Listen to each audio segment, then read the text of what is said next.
So this is a recorded interview. I'm Ambrose Walter and I'm with the interviewer, and I'm interviewing Chanel Freeland.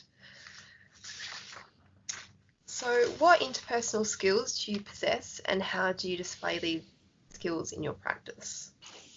Okay, so I possess some verbal and non-verbal interpersonal skills. I display them in my practice, I guess initially with the verbal skills through being an active listener. I think it's really important to be an active listener, as this allows for me to be able to really hear the point of view that my client is trying to get across, and then that allows me to be able to share my advice adequately and from an authentic place and a genuine place.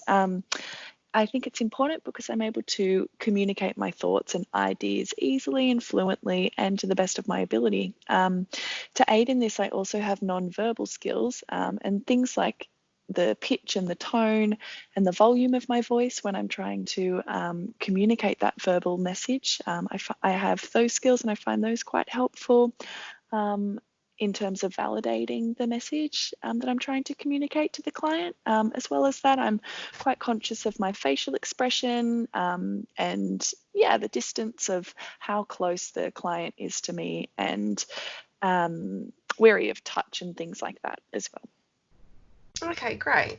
Well, why is self-awareness so important to yourself and in a clinical setting?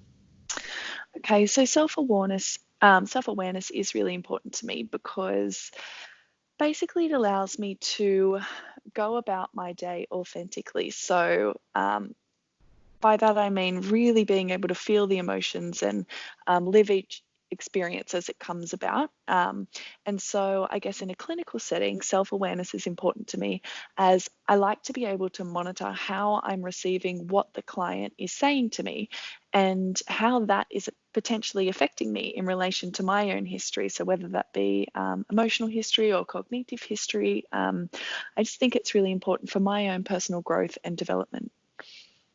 Okay, great. Self-awareness requires self-reflection. How do you acquire this in your practice? Cool. So in terms of self-reflection, basically after dealing with a client, it's really important for me to be able to just take some time and reflect and just see how the session went, maybe give some thought into what I thought emotionally, give myself an evaluation as to whether it was a good or bad meeting, what I could do better, what went wrong, what went right, and maybe how I would do this better in the future. Create an action plan to be able to put some things into a plan to be able to do better and grow and constantly be able to develop. Okay, great. Is mindfulness a practice of yours? And if so, how do you think mindfulness helps in a clinical setting? Cool. Yes, mindfulness is definitely a practice of mine. I meditate daily. It really helps for me to be able to stay present. I practice yoga a lot, and I like to get out in nature. I feel like it just really centers me and soothes me and puts me in a really nice place. And it's definitely important, in my opinion, in terms of taking mindfulness into a session with a client, because it just allows for me to be more present and just to be able to manage my mental fatigue after dealing with multiple clients one after the other. I want to be able to be authentic and be able to give my 9 o'clock client the same that I would give my 3 o'clock in the afternoon client, kind of thing. I guess it just allows for like a fresh approach with each client that I deal with. Okay, awesome. Self-care is an important regime. How do you practice this? And if so, do you think this improves or do you notice a difference in your practice? For sure. So I practice self-care with a number of different things. I make sure that I get enough sleep, I eat well, but definitely one of the biggest things for me is just forgiving myself when things don't go to plan. Like I'm only human and I can't always get it right. So just being able to set realistic goals and not getting too far ahead of myself is really important for me.